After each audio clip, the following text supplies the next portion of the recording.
In this problem, we're going to look at an absolute value inequality and seeing if we can figure out the range of x's that make this statement true.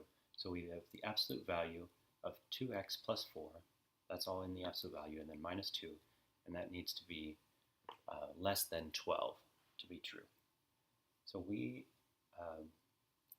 maybe first we can get a sense of what this kind of thing looks like. So over here, I kind of said this part on the left side of the inequality is going to be an equation where we set it up equal to y. So now I'm going to plug in some points and figure out what I get. So if I put in negative 4, then I get negative 4 times 2 is negative 8. Negative 8 plus 4 is negative 4. The absolute value of negative 4 is positive 4. Then I subtract 2, and I get 2. Okay? So at negative 4, I'm up here at 2. So at negative 4, I'm at 2. If I try negative 3, I get negative 3 times 2, that's negative 6, plus 4 is negative 2, absolute value makes positive 2, I subtract 2, I get 0. So here I'm at 0. And I can go through this whole process. You can check this out, plugging in the pieces.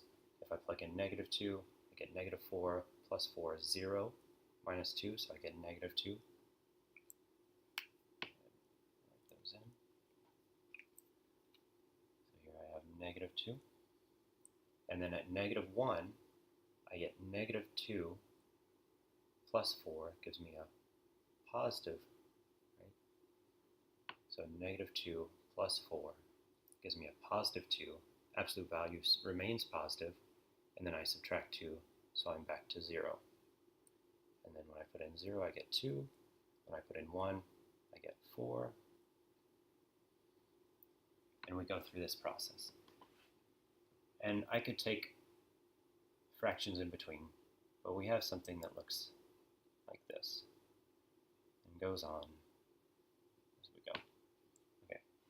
So when we have absolute values, we get this sort of V shape. So now that we know this shape, what we're looking for are all the values that are underneath 12. So here we're under 12, we're still under 12. 12's up here somewhere, and we want to see all the values of x that give that. So we know that it's going to be between some range here and some here. And everything that goes off this way is going to be greater than 12. Everything that goes this way is going to be greater than 12 also.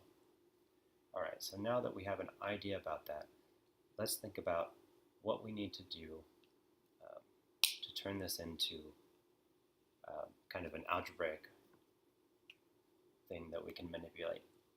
So I'm going to rewrite this over here. We have absolute value of 2x plus 4, and all that minus 2, and that's less than 12. Okay. So I'm going to go ahead and add 2 so that I can get my absolute value by itself. And when you're adding and subtracting, it doesn't actually alter things very much. It just slides it. So in this case, all this negative 2 just pulled everything down 2, right? Pulled everything down 2. So if I bump it up 2, then I just have to, instead of having my limit at 12, I have my limit at 14. So now to take care of this kind of parallel situation here, what we want to do is say we want it less than 14, but we would also want, we can change this into parentheses and say it needs to also be greater than negative 14. Okay. We want it squeezed between these pieces. In the same way, if this were a greater than sign, then we would be looking for the outside pieces. So we'd say we want it to be greater than 14 in the alternate case, or less than negative 14. Okay. So now we can figure out, we can simplify this a little bit more in the same way that we would anything else. We're going to subtract 4 for each piece. So now I have negative 18, and I have 2x, and I have, in this case, subtracting 4 gives me 10. And then once I divide by 2, now I have my range of x. So I divide by 2, I get negative 9. I divide by 2 here, I get 5. So that's one form, right? If I want to put that in set builder, I might say x such that x is between these pieces, right?